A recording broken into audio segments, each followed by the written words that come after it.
Hello, welcome to The Secret Mind.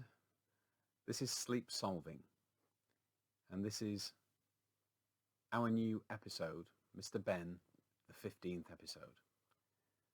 And this is the episode where Mr. Benn meets the sleep angel. We'll call it Mr. Benn and the Sleeping Angel. I want you to come with me with this. Just relax, take a deep breath in. Ask yourself if you're ready to submit to this for the minutes that it takes this video to run. I don't know how long we'll be here, but your YouTube counter will tell you. But we're not going to stay any longer than we need to. You are Mr. Benn. You are walking down Festive Road to a tune, having pulled yourself out of your house, 52 Festive Road, and you're going to walk down the street past the people where you live and all the shops and the things that you're familiar with, things that you half recognize. And you're going to go to a shop you'd never noticed before, a fancy dress shop, and you're going to pause outside and look in the window and notice as you do a wave of relaxation from the eyes, a sense of happiness, a sense of promise. Close your eyes if you feel more comfortable, or if it allows you to get involved with this. Let a wave of relaxation pass from the top of your head to the tip of your toes. Just let it and watch it just ripple down you as all your muscles slip out of gear, as any tiredness in your eyes just dissipates, and as you just allow yourself to go deeper, whatever that means to you. It doesn't have to mean anything in particular, but you know what it means. Just allow yourself to be free of the tensions that you've had of the day, and just let them all dissipate and fade away as you stare into that shop window full of colour and promise and opportunity and fun, free of all limitations. Actually a quite wonderful feeling. Now as you step into that shop, you notice that a shopkeeper appears wearing a purple fez of all things. He recognises you and points you towards a costume. You pick up the costume. It's like a monk's Hessian robe. You go into the fitting room. The fitting room where you know that adventures begin. You take off your bowler hat, your jacket, and you replace your clothes with this Hessian robe. You look quite the part. You look in the mirror and see a reflection. And then you notice in the corner of the room a second door. Not the door you came in. And you step through it. You breathe in the freshness of the air, a spring day, and you're in a garden. You've got sandals on your feet. But you kick off your sandals and allow yourself to feel the grass underneath your feet and walk down, feeling the softness of the lawn and the fresh air in your lungs. And you see an old bench at the end of the lawn, and you approach that old wooden bench, smelling the perfume of the flowers as you walk over. And when you get up to the bench, you can see that on it is a child, just rolling and tossing and turning, with a twig, or maybe it's a piece of hay or a tiny twig in the mouth. You walk up to them, and you take the twig, and disturbs the child. You ask, "What's your name?" "Ash," is the reply. Ash is my name. What are you doing here? You seem uncomfortable, tossing and turning. I just can't sleep. I've been lying in this beautiful park thinking all these pleasant thoughts, but I can't seem to sleep. And if I can't sleep, I can't dream. And if I can't dream, I'm paralyzed. I can't do anything. You wonder how you can help Ash with the sleeping problem. You notice their simple clothes. You notice their rucksack full of something. And you say, well, maybe I can help you relax. Ash says, that would be wonderful. And you start to talk to Ash in a slow voice. And you ask Ash to take a deep breath and to relax all the way from the top of her head to the tip of her toes. And Ash does. And you notice a different look in their eyes and a different hint of a smile on the face. And you remind Ash that sleep has always been well within their powers, well within their abilities. Sleep came easy as a baby, but for one reason or another we can lose that direction to where good sleep lives.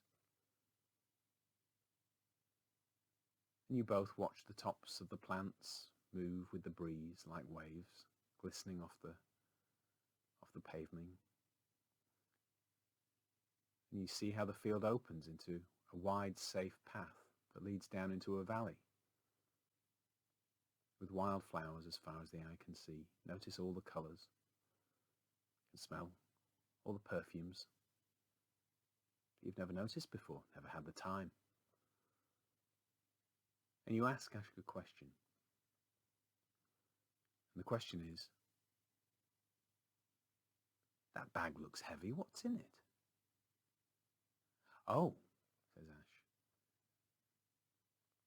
These are rocks. Rocks? Why would you carry rocks with you? That sounds like an awful burden. And Ash replies, they're stones and pebbles and rocks to remind me of all the jobs I've got to do and all the things that are important that I need to remember. And sometimes I forget them, and the rocks help me remember if I load them up on my back every day. And you say to Ash, that sounds like hard work. And Ash says, it is. It is hard work. It's exhausting. It wears me out. It tires me out. It wears me down. Wouldn't you be better without that sort of a burden? Oh, yes, Ash agreed, of course. But these are my rocks, you see. These are mine to look after. I can't just leave them lying around anywhere. You ask Ash to join you, and you both walk down the pathway, further and further, enjoying the blue sky and drifting away. And you notice that at the end of the path there is a riverbank. And you watch the river flowing past, taking the leaves and twigs down the river. You can see an old rowing boat. It's tied to the riverbank, abandoned. You look at Ash, and Ash becomes aware of the rucksack on their back. More aware than ever. More aware of the weight of it. The useless weight of it.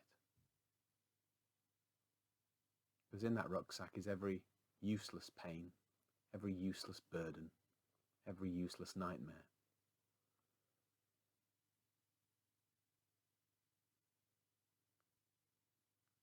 And you suggest to Ash, why not unstrap the rucksack from your back? You drag the boat over. You look at Ash, and indicate that they might throw the bag in.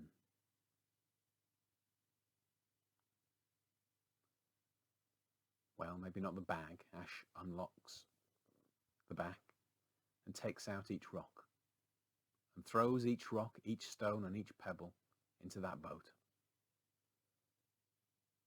They've still got the bag, but it's empty. It's clean. It's ready for what adventure may come next. You cut the rope to the boat. The boat that has already lowered itself in the water under the weight. But it can take the weight, and it drifts down the river. You ask Ash to wave goodbye to those burdens as they float down the river.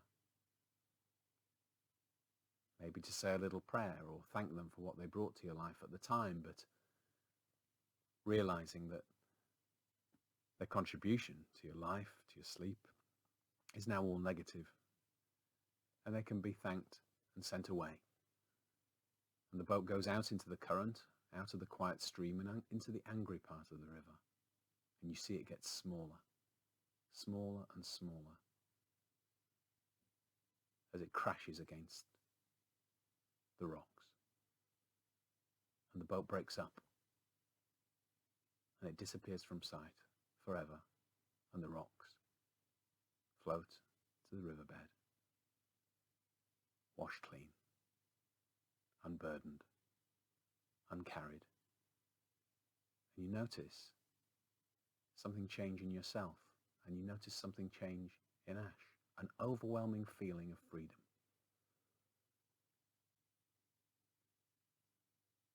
You both look at each other, smile, and without even agreeing, you both know it's time to walk back up the path. You take a deep breath. You look up into the clear blue sky. You picture that tiny little boat laden down with those rocks. You picture that wave crashing and bashing and washing them away and delivering them to where rocks belong. Fossilized, stagnant on a riverbed, not in a life, not carried around, not disturbing sleep or hope or adventure, but put where they need to be, along with every other negative thought and limiting belief, or hurt, pain, or sadness that you place into them. Everything that has been holding you back is washed out to sea, buried with silt and sand forever. A little floating matchwood signifies its location.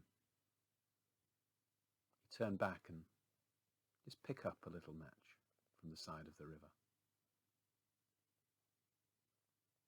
And then you both make your way back up the path.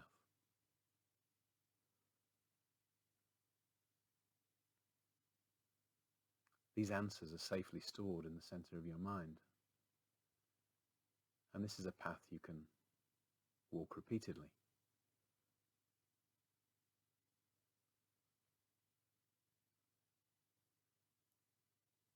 These are journeys you can make again and again as you wipe clean and make space for more, the same way you would do with a memory stick or a wheelie bin. They don't need to be carried all the time. So from today, every irrational fear and anxiety that is preventing you sleep will go. And no matter how hard you try to remember how it felt to be unable to sleep, the further away that fear and anxiety will go. You walk back up the path that led down into the valley and back into the sunshine.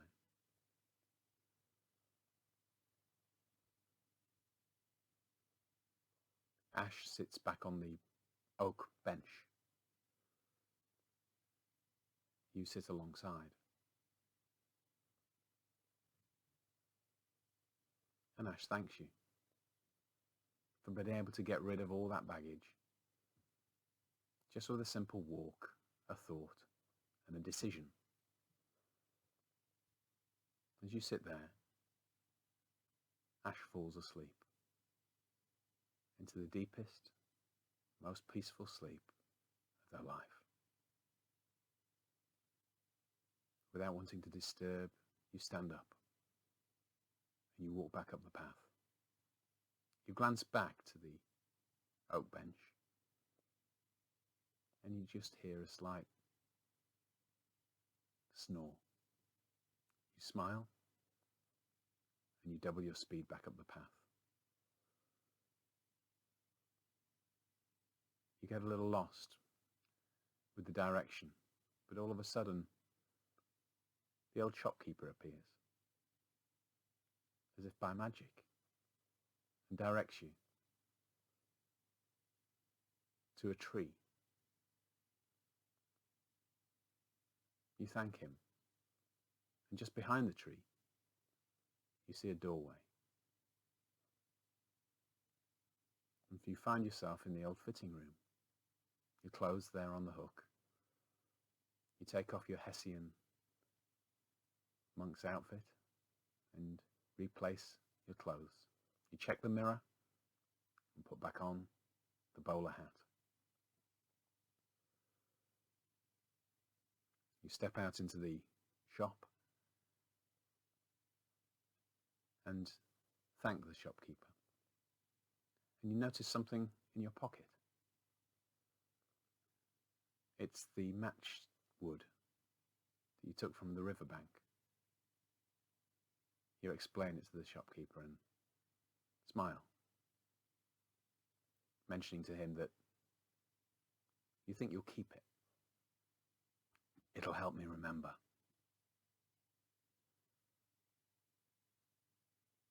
You walk back home with increasing energy and an incredible lightness of being.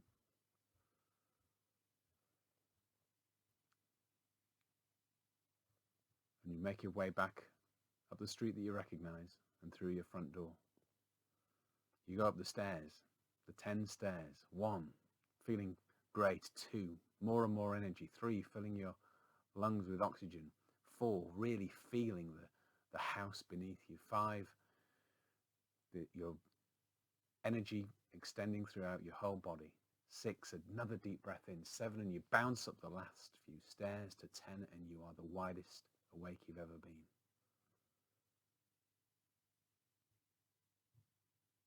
And yet, when it comes to that evening, and you're readying for bed, you remember that token, that matchwood. You remember the story. You remember Ash. You remember the unburdening. You remember the adventure of the day. And go to sleep. And like Ash, have the greatest night's sleep of your life. And from then on, your sleep is a wonderful thing to look forward to, not a burden. It's just the rest you need from a day of adventure.